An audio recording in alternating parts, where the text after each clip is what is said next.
for today's video guys. Ang ulan ng panahon, kaya ito, niluto ako ng labong. Pinapakulan ko muna siya guys. Tapos huhugasan ko siya.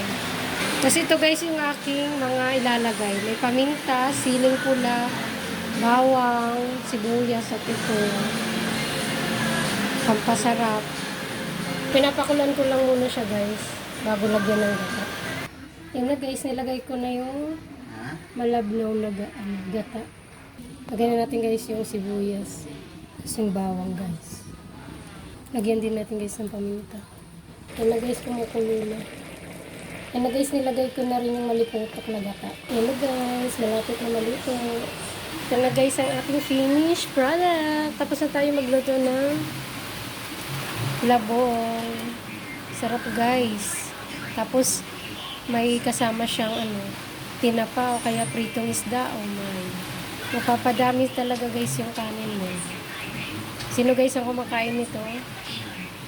So ito lang guys ang aking video. Thank you for watching.